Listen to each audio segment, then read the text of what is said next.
Oke, halo semuanya. Di video kali ini kita akan mulai belajar membangun website dinamis. Sebelum kita mulai ngoding, ada beberapa hal yang perlu kita siapkan, yaitu adalah web server dan juga database. Untuk aplikasi penyedianya ini ada beberapa yang sudah menyediakan kedua kebutuhan yang kita perlukan, yaitu di sini ada XAMPP dan juga MEM. Jadi ini bisa dipilih aja salah satu. Untuk kedua aplikasi ini sudah support untuk beberapa operation system. Kalau untuk XAMPP ini ada Windows, Linux, dan juga bisa di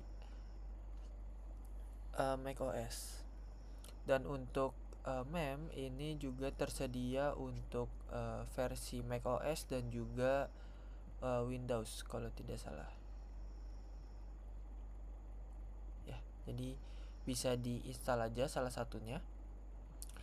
Untuk di lokal komputer saya sendiri ini sudah terinstall aplikasi MEM. Jadi ketika sudah terinstall XAMPP atau MEM, nanti bisa dicari aja ke file directory-nya. Di sini kalau MEM itu ada folder MEM, kalau XAMPP biasanya ada XAMPP sesuai tempat penginstalannya, biasanya di C secara default. Jadi dari C ke XAMPP atau ke MEM. Nah, nanti di dalam folder ini ada namanya folder htdocs. Nah, folder htdocs ini yang nantinya kita akan gunakan sebagai tempat penyimpanan kode-kode kita atau source code kita. Oke. Jadi di sini saya akan mulai membuat satu folder baru aja. Di sini jadi setelah htdocs, di sini saya akan masuk ke dalam folder belajar, asdos, dan juga di sini saya buat satu folder baru. Misalnya ini adalah pw2 aja gitu. Oke. Setelah folder yang dibuat, folder ini akan kita gunakan selama pembelajaran ini. Nah, di sini bisa kita buka ke Visual Studio Code atau kode editor masing-masing. Oke. Bisa dibuka. Oke, sorry, ini udah banyak. Bisa di open aja. Oke. Bisa di open folder, lalu diarahkan ke folder masing-masing. Di sini ada. Jadi dari htdocs tadi ke belajar, asdos, dan juga pw2. Oke, jadi ini adalah direktori yang akan kita gunakan. Pertama di sini saya akan membuat satu buah folder, yaitu namanya adalah php info .php. Jadi untuk kedepannya kita akan membuat folder HTML dengan ekstensi PHP. Jadi tidak lagi dengan .html tapi .php. Oke. Nah, untuk mendukung penulisan di Visual Studio Code itu ada beberapa extension yang bisa diinstal, yaitu di sini ada PHP Intelligence. PHP Intelligence ini boleh diinstal. Lalu ya kurang lebih kayaknya ini sementara. Oke. Jadi ini extension yang bisa mendukung kita dalam melakukan penulisan kode PHP. Oke. Nah, untuk menuliskan kode PHP di sini kita diperlukan tag PHP. Jadi bisa PHP lalu enter aja. Untuk penulisan tagnya itu dengan seperti ini. Jadi buka kurung, tanda tanya, PHP, lalu penutupnya adalah dengan tanda tanya lalu tutup kurung siku. Oke, di dalam tag PHP ini kita akan tuliskan kode-kode PHP.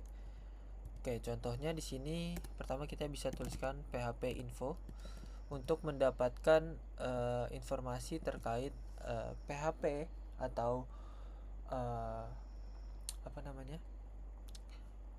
terkait PHP yang terinstall di lokal komputer kita.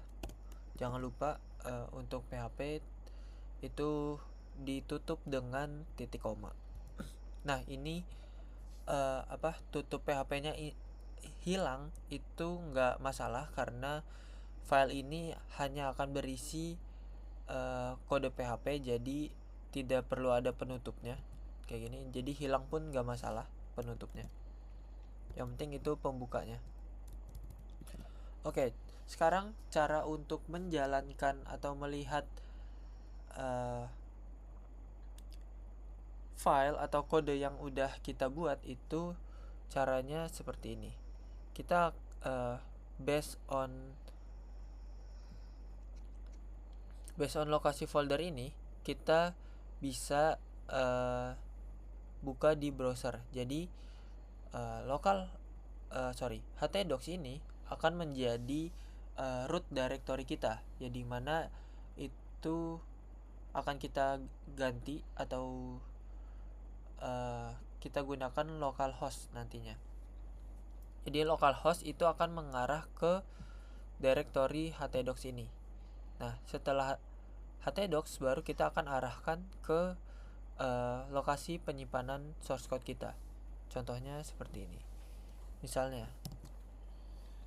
Misalnya tadi kita pertama ketikkan localhost dulu, lalu arahkan ke directory penyimpanan kita. Kalau tadi kan belajar asdos lalu pw2 /pw2.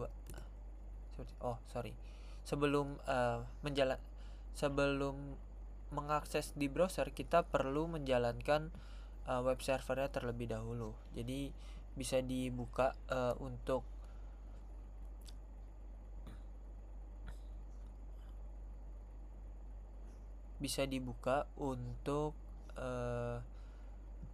control panel dari XAMPP-nya dan juga mem-nya bisa dijalankan dulu. Jadi di sini kalau mem tinggal di start, kalau di XAMPP itu tinggal start untuk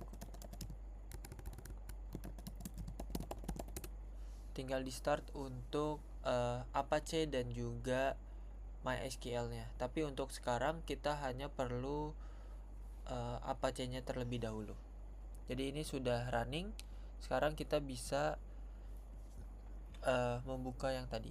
Bisa di refresh saja. Oke, nah sekarang setelah kita di directory yang benar di pw2, di sini akan jika di dalam folder tersebut tidak ada file dengan nama index.php atau .html seperti HTML sebelumnya, itu dia akan membuka atau menampilkan list isi dari folder tersebut. Jika ada file index, secara otomatis dia akan membuka file tersebut. Jika tidak, dia akan menampilkan isi list dari foldernya. Jadi untuk membukanya kita harus spesifik ke nama dari filenya sini.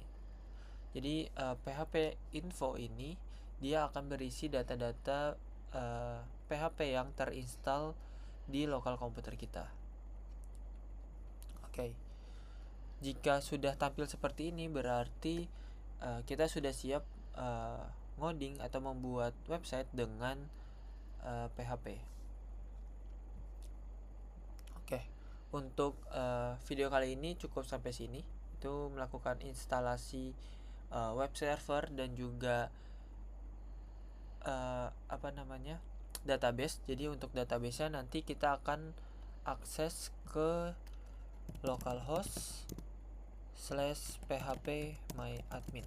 Nah, ini sudah tersedia di XAMPP dan juga mem, jadi bisa diakses untuk membantu kita memanage database kita. Jadi tidak menggunakan terminal. Oke, jadi videonya sampai sini aja. Jika ada kendala boleh disampaikan. Sekian, wassalamualaikum warahmatullahi wabarakatuh.